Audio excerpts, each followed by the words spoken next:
Hello students, आप सबका स्वागत है यार एग्जाम पर।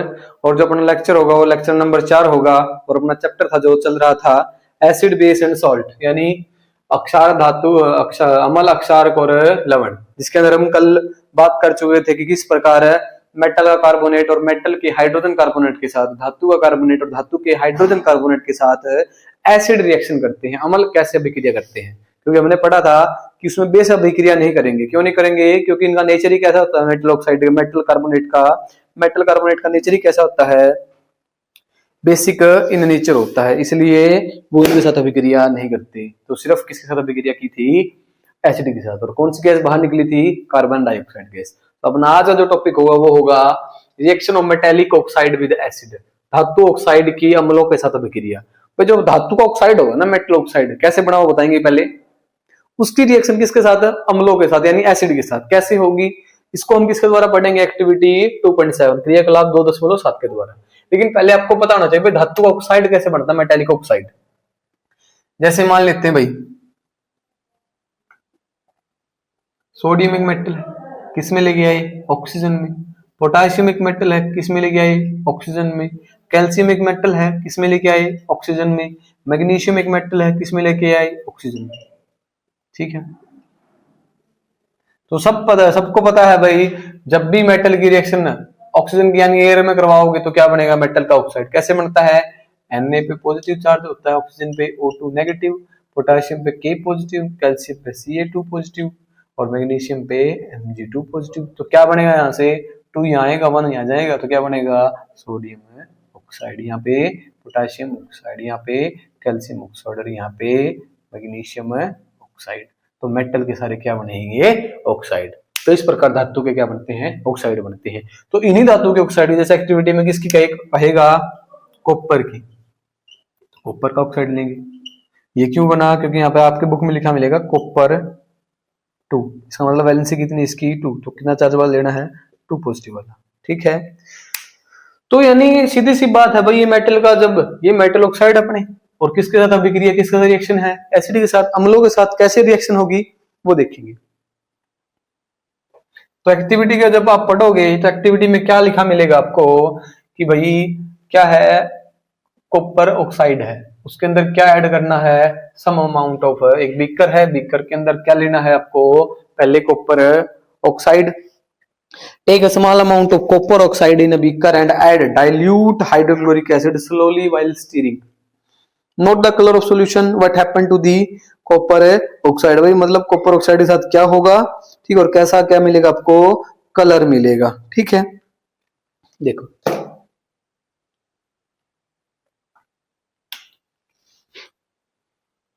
एक बीकर है अपने पास। पहले मैं आपको एक्टिविटी समझाता हूँ। एक्टिविटी से इसका क्या निकलता है? इस हेडिंग का रिजल्ट निकलेगा। ठीक है, और पेपर में एग्जाम में कैसे क्वेश्चन बनेंगे हम वो भी डिस्कस करेंगे। ठीक है, बीकर है अपने पास। इस बीकर के अंदर क्या ले रखा बने? हमने कॉपर ऑक्साइड ले रखा है। ठीक है, अब इस कॉपर ऑक्साइड के अंदर धीरे धीरे, स्लोली, धीरे धीरे क्या ऐड करना अपने को? डाइल्यूट यानी तनुकृत हाइड्रोक्लोरिक एसिड, हाइड्रोक्लोरिक अम्ल धीरे धीरे ऐड करना है, क्योंकि एसिड को अभी भी एकदम से नहीं डालते। ठीक है, धीरे धीरे डालते हैं। क्यों? क्योंकि हाईली एक्सोथर्मिक हो जाएगी रिएक्शन फिर। तो इसमें मतलब अब अपने जो प्रोडक्ट है, अपने सॉरी रिएक्टेंट है, वो 2 हैं। इनके बीच में क्या होगी? रिएक्शन होगी। और रिएक्शन होगी तो कुछ ना कुछ फिर प्रोडक्ट तो बनेंगे, उत्पाद तो बनेंगे। तो क्या उत्पाद बनेंगे? देखो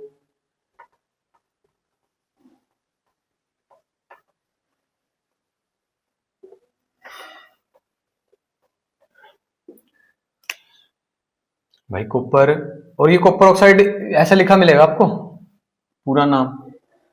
जब भी कॉपर और ब्रैकेट में 2 मिले ना ऐसे लिखा, और यू ऑक्साइड मिले, इसका मतलब इसकी वैलेंसी 2 है, तो इसका फॉर्मूला जो होगा ना वो कॉपर CuO होगा। ध्यान रखना है फॉर्मूला। तो कॉपर ऑक्साइड है, मेटल ऑक्साइड है, ये क्या है? ये क्या? मेटल ऑक्साइड है। किसके साथ reaction? Dilute hydrochloric acid, direct लिख सकता हूं, HCl के साथ रिएक्शन। तो अब जो बनेगा ना प्रोडक्ट वो क्या क्या आएगा?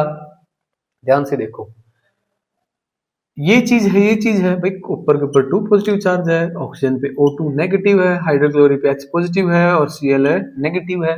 ध्यान से देखो, साल्ट बनेगा ना, नहीं बनेगा, कि नहीं बनेगा? साल्ट बनेगा किसका? कॉपर और क्लोराइड का मिक्स होके। क्या बनेगा भाई दोनों में? फॉर्मूला क्या बनेगा यहाँ से? कॉपर क्लोराइड, ये फॉर्मूला बनेगा। कैसे बना? तो इसके ऊपर चार्ज 2 पॉजिटिव, इस पे एक नेगेटिव है, तो जो इसका है वो इसके पैर में और दूसरा सिर पे इसके पाँव में। ठीक है, और O है और H है। मतलब आपको सिर्फ बताने के लिए है ये चीजें, ठीक है? मतलब आपको पेपर में नहीं करनी है, एग्जाम आएगा जब, सिर्फ आपको बताने के लिए भाई कैसे प्रोडक्ट बनते हैं, इनके ऊपर कैसे, क्योंकि 9th क्लास की जो टेबल थी उससे ही संबंधित है ये चीजें। तो साल्ट बनेगा यानी कॉपर क्लोराइड बना फिर तो बना, और साथ में क्या निकला बाहर? H है और O है। जब H और O मिल जाए तो क्या बनेगा? H2O यानी वाटर बनेगा। और ध्यान रखना, ये जो कॉपर क्लोराइड है ये वाटर के अंदर सोल्यूबल है, ये सोल्यूबल हो जाएगा, डिसॉल्व। ठीक है, तो जिसके कारण है, देखो एक बार ध्यान सुनना, ये मेटल ऑक्साइड है, MO लिख दूं मैं, ये अपना एसिड है, क्या बना? अपना साल्ट बना, और साल्ट के साथ है H2O यानी वाटर, जल, यानी हिंदी माध्यम में लवण, अम्ल है। और धातु का क्या है? धातु का धात्विक ऑक्साइड बोल सकते हैं हम इसको, धात्विक ऑक्साइड है, धातु का ऑक्साइड। तो रिएक्शन हुई, तो पेपर में पूछेगा इसका कलर कैसा आएगा, फिर वाटर में सोल्यूबल होगा तो अपने का कलर देगा ब्लू ग्रीन कलर। कैसा कलर देगा? Blue green in colour. कैसा रंग देगा? हरा और नीला रंग देगा। लिख भी रखा है इसके अंदर, जब आप रिजल्ट पढ़ोगे ना तो इसमें आपको लिखा मिलेगा blue green colour when it is dissolve. और इसको नाम क्या बोलोगे? कॉपर ब्रैकेट में 2 क्लोराइड, कॉपर क्लोराइड। इतना क्लियर हुआ? ये था इसका मतलब रिजल्ट। जब आपके मेटेलिक ऑक्साइड की रिएक्शन किसके साथ होगी? एसिड के साथ है, तो इस प्रकार बिहेव करेंगे, साल्ट बनेगा और वाटर बनेंगे। ध्यान रखना, क्या बनेगा? लवण और जल, लवण और जल। अब आपसे पेपर में एग्जाम में 1 नंबर का जो क्वेश्चन पूछेगा ना, 1 मार्क क्वेश्चन जो होगा, 1 मार्क के लिए, 1 मार्क्स के लिए, 1 मार्क्स के लिए जो क्वेश्चन होगा ना, वो पूछेगा कि what is the nature of metallic oxide? धात्विक ऑक्साइड की प्रकृति कैसी होती है? धात्विक ऑक्साइड की प्रकृति कैसी होती है, ये पूछेगा आपसे 1 नंबर में जब पूछेगा। तो अब ध्यान से देखो ये चीज, मेरे को बताना। आप पीछे रिएक्शन पढ़ के आए थे, जब एसिड और बेस की रिएक्शन होगी तो क्या बने थे? सॉल्ट और water. When acid and base react each other give salt and water, that process is called neutralisation process, ये न्यूट्रलाइजेशन रिएक्शन। जब अम्ल और अक्षार की अभिक्रिया होती थी, हमको क्या देते थे? लवण और जल, लवण और जल। और उसी विधि को या उसी प्रोसेस को हम क्या बोलते थे? प्रक्रिया को उदासीनीकरण अभिक्रिया। ठीक है, तो उसमें प्रोडक्ट जो बने थे अपने सॉल्ट और वाटर, और यहीं पे भी क्या बने? सॉल्ट और वाटर। देखो मैं इस रिएक्शन का कंपैरिजन करूंगा मैं। क्वेश्चन ये बनेगा, इसका आंसर जो है वो बता देते हैं और साथ में ये बताएंगे। देखो मैं यहां से इरेज करता हूं इसका ये, ठीक है?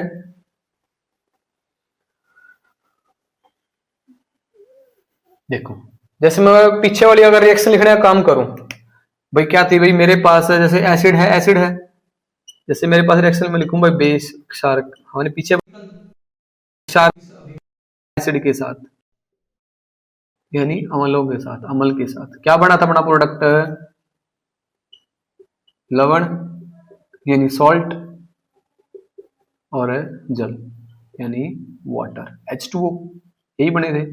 एक ध्यान से देखो, अगर मैं इसके प्रोडक्ट कंपैरिजन करूंगा ना न्यूट्रलाइजेशन रिएक्शन के, और जो हमारी रिएक्शन हुई, अभिक्रिया हुई किसके बीच में? मेटालिक ऑक्साइड की एसिड के साथ, अम्लों के साथ, धातु की ऑक्साइड की, धात्विक ऑक्साइड की अभिक्रिया अम्लों के साथ, देखोगे तो प्रोडक्ट क्या है? दोनों के दोनों प्रोडक्ट सेम है, एक जैसे हैं। सॉल्ट बना है और वाटर बने हैं, सॉल्ट अलग अलग हो सकता है भाई, ठीक है? इसमें कोई दोराई नहीं है कि सॉल्ट अलग अलग हो सकता है, लेकिन बना तो सॉल्ट ही है, लवण ही बना है और साथ में जल, ठीक है? और यहाँ पे कंपैरिजन करें, अगर हम प्रोडक्ट रिएक्टेंट की कंपैरिजन करें ठीक है, तुलना करें, देखो एसिड है, एसिड है, ठीक है, और ये बेस है, अक्षारक है, लेकिन अपना यहाँ पे क्या है, मेटेलिक ऑक्साइड है, मेटेलिक ऑक्साइड। आपको आंसर ही पता चल चुका होगा, मेटेलिक ऑक्साइड है। यानी मेटेलिक ऑक्साइड का फिर नेचर किसके बराबर हुआ, मेटेलिक ऑक्साइड आपका बेस के बराबर। जिसका जो आंसर होगा आपको पता चल चुका होगा, क्या है आंसर, बेसिक इन नेचर, अक्षारीय प्रकृति के। ठीक है, इतना आसान चीज थी, देखो कंपैरिजन किया और क्या दे दिया, अपने आंसर दे दिया। तो डायरेक्ट एक नंबर में पूछे तो आप डायरेक्ट बता दोगे। और कहां से आई चीज, यहां से, जब आपने कंपैरिजन किया। ठीक है, सॉल्ट का सॉल्ट से, वाटर का वाटर से, एसिड का एसिड से, और बेस किसके बराबर हो गया फिर आपका, मेटेलिक ऑक्साइड के, धातु के ऑक्साइड के। तो हमने दो, यहाँ पे दो टाइप से क्वेश्चन बनेंगे। एक तो डायरेक्ट आपसे रिएक्शन पूछेगा तो प्रोडक्ट देने पड़ेंगे आपको। एक नंबर का अगर क्वेश्चन पूछेगा इस प्रकार आपको आंसर देना पड़ेगा। तो दो प्रकार के क्वेश्चन बने, तो आपने क्या दे दिया, उनका आंसर दे दिया। ठीक है, अब नेक्स्ट डिस्कस करेंगे, क्या डिस्कस करेंगे कि भाई मेटेलिक ऑक्साइड की जगह अगर नॉन मेटेलिक ऑक्साइड होगा, किसके साथ रिएक्शन होगी, उसकी बेस के साथ। किसके साथ रिएक्शन होगी, बेस के साथ। अब अगर इसकी ये समझ आ गई ना चीज ये वाली, तो उसके अगले वाली चीज जो आसान है, वो ये समझ आते हैं, इसका अपोजिट है सारा चीज, वो आपको ऑटोमेटिकली समझ में आ चुका होगा। देखो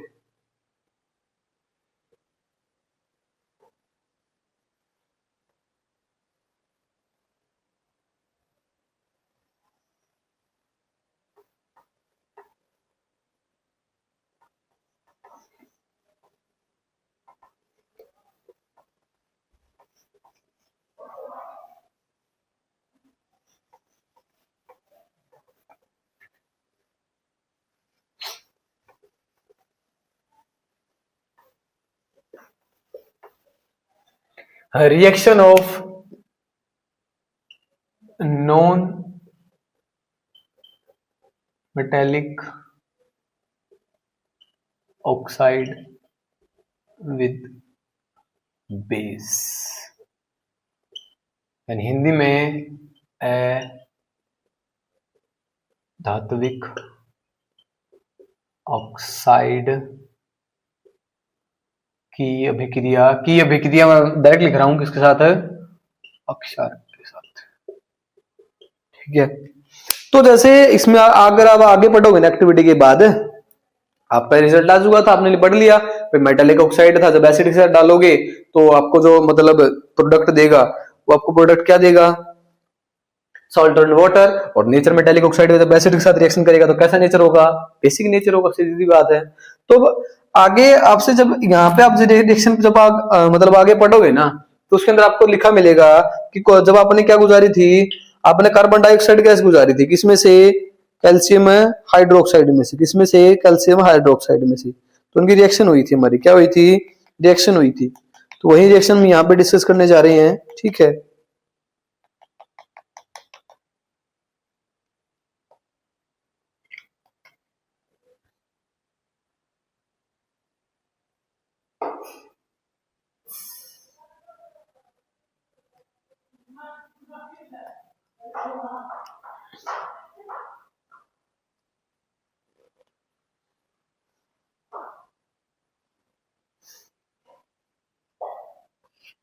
देखो भाई, अब आगे जब हम डिस्कस करेंगे ना, ये क्या होगी, अब रिएक्शन नॉन मेटालिक ऑक्साइड की किसके साथ है, बेस के साथ।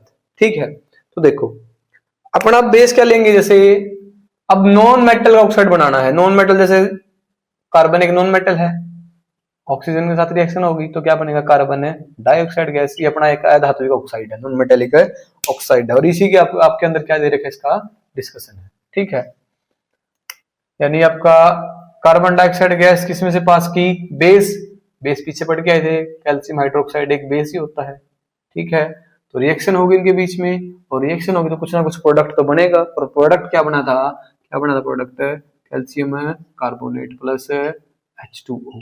एक्सेस मात्रा में पास की थी तो वो अलग बात थी, वैसे तो सॉलिड फॉर्म में था ये। ठीक है, और ये किस में था, एक्वस, तो ये क्या है, गैसियस फॉर्म में। ठीक है, तो ध्यान से देखो, ये क्या है, नॉन मेटेलिक ऑक्साइड है, ये किसके साथ, बेस, क्या बना, सॉल्ट, और साथ में कैल्शियम कार्बोनेट है, ये क्या है, ये कैल्शियम कार्बोनेट, और साथ में वाटर, यानी अधात्विक ऑक्साइड है। तो ये क्या है, अक्षारक है। क्या बना अपना, लवण बना है, और साथ में जल बना भाई। ठीक है, अब बात ये कैल्शियम कार्बोनेट है, बात वही आ गई भाई। देखो वही कंपैरिजन करेंगे हम। एसिड था, किसके साथ रिएक्शन, बेस के साथ रिएक्शन, क्या बना था, साल्ट प्लस वाटर यानी जल। तो भाई मैंने वहां पे एसिड पीछे लिखा था और बेस को आगे लिखा था, क्यों, क्योंकि देखो बेस के बराबर करना है, सॉल्ट के बराबर, वाटर के बराबर, लवण के बराबर, जल के बराबर, अक्षार के बराबर। तो ये ऑटोमेटिकली किसके बराबर होगा फिर, ये आपका नॉन मेटालिक ऑक्साइड के। तो पेपर में आपसे नेचर पूछे किसका,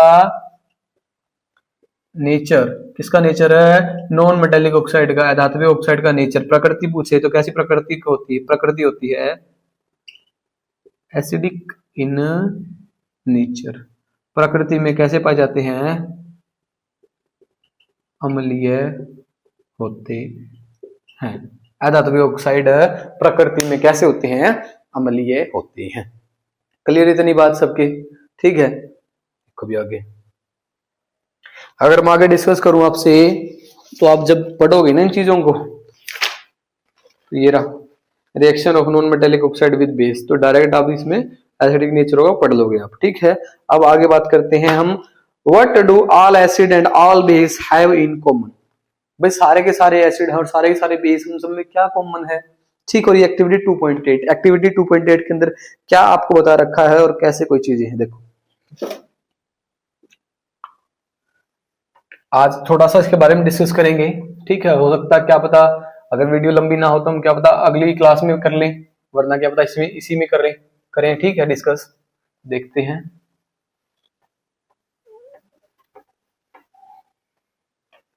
तो अपना जो हेडिंग है वो क्या है, what do all acid and base and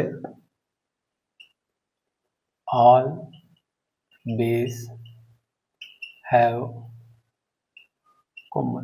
भाई सारे के सारे एसिड में और सारे के सारे बेस में क्या कॉमन है, यानी एक ग्रुप तो ये है अपने पास अम्ल का, और ये अक्षार का ग्रुप, इन सब में क्या कॉमन है। जैसे हमने कुछ एसिड पढ़े थे भाई, जैसे क्या क्या एसिड पढ़े थे, हाइड्रोक्लोरिक एसिड, हाइड्रोक्लोरिक अम्ल, सल्फ्यूरिक एसिड, और क्या पढ़ा था हमने, नाइट्रिक एसिड, नाइट्रिक अम्ल, और एसिटिक एसिड या एथिनोइक एसिड, ठीक है। ये सारे के सारे एसिड हैं। अगर मैं बेस की बात करूं, अक्षार की बात करूं, तो sodium hydroxide, potassium hydroxide, calcium hydroxide, magnesium hydroxide और अमोनियम हाइड्रोक्साइड, ये पढ़े थे हमने बेस। तो इनमें कॉमन क्या था भाई, जब भी आप एसिड को वाटर में क्या करोगे, डिसोल्व करोगे, जल में, किसमें, जल में घोलोगे, तो क्या होगा, क्या देंगे। और जितने भी बेस हैं आपके क्षारक है, इनको वाटर में डिसोल्व करोगे तो क्या होगा, ठीक है। तो हमने पढ़ा था कि भाई सोल्यूबल होते हैं, ठीक है। और जब भी ये वाटर में डिसोल्व होंगे तो हमेशा एसिड अम्ल हमेशा क्या देंगे, H पॉजिटिव आयन देंगे, H पॉजिटिव आयन देते हैं। यानी मैं ऐसे लिख सकता हूं ना, H पॉजिटिव ब्रैकेट में AQ, या फिर क्या लिख सकता हूं इसको, H3O पॉजिटिव हाइड्रोनियम आयन, ठीक है। या क्या लिख सकता हूं इसको, हाइड्रोनियम आयन, या मतलब ब्रैकेट में अगर मैं AQ नहीं दिखाऊं तो इसके ऐसे लिख सकते हैं। और जब भी ये जल में घुलेंगे वाटर में, क्या बेस अक्षारक, हमेशा क्या देंगे, OH नेगेटिव आयन देंगे, क्या देंगे, OH नेगेटिव आयन। यानी कैसे टूटेंगे, Na positive OH negative, K positive OH negative, calcium में Ca2 positive OH negative, magnesium में Mg2 पॉजिटिव और OH नेगेटिव, इसके अंदर NH पॉजिटिव OH नेगेटिव, ठीक है। और इसके अंदर कैसा होगा, H पॉजिटिव Cl नेगेटिव, इसके अंदर H positive SO4 2 negative, H positive NO3 negative, और इसके अंदर CH3 COO नेगेटिव और H पॉजिटिव। देखो कॉमन सब में क्या कॉमन आने लग रहा है एसिड के अंदर, अम्लों में, अम्ल के अंदर क्या कॉमन है, क्या एक समान है, H पॉजिटिव आयन। जब भी जल में वाटर में घोलेंगे इनको तो क्या देंगे, H पॉजिटिव आयन, यानी H पॉजिटिव एक्वस या H3O हाइड्रोनियम आयन। और जब भी बेस को अक्षार को घोलोगे वाटर के अंदर तो क्या देंगे, OH negative OH negative OH negative OH negative ion, यानी OH नेगेटिव एक्वस। ठीक है, क्लियर हुई इतनी बात। तो जो आगे एक्टिविटी है, एक्टिविटी 2.8 है, ये हम कल के लेक्चर में क्या करेंगे, डिस्कस करेंगे। तब तक के लिए जय हिंद, जय भारत। ठीक है।